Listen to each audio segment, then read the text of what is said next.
दोस्तों तो आ वीडियो में આપણે વાત કરીશું ક્લિનિક પ્લસ 20 વાળી અને 57 વાળી કેમાં વજન વધારે આવે છે બરાબર। તો 20 વાળી છે આની અંદર વજન છે 50 ml અને આ છે એની એમઆરપી જોઈ લો તમે 57 રૂપિયા આનું વજન છે 80 ml। તો આવી આપણે છે ને 3 બોટલ ખરીદીશું તો 60 રૂપિયાની થશે અને આમાં આવશે 150 ગ્રામ વજન બરાબર। આનો આ 57 ની છે ને 80 ml વજન છે તો આનો 150 ગ્રામ વજન થશે ને तो आना करता आमा 70 ml वजन વધારે આવવાનું છે બરાબર। તો આપણે તમે ચોઈસ કરી લેજો કઈ બોટલ ખરીદવાની છે 20 વાળી કે 57 વાળી બરાબર।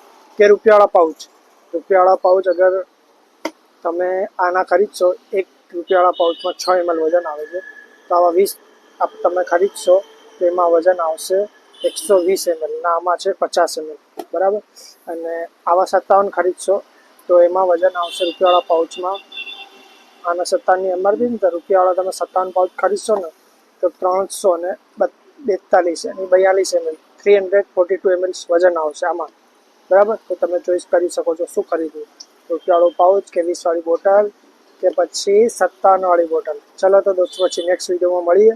તમને અગર મારી વિડીયો ગમી હોય તો લાઈક કરજો, સબસ્ક્રાઈબ કરજો સૌથી પહેલાં અને શેર જરૂર કરજો બરાબર।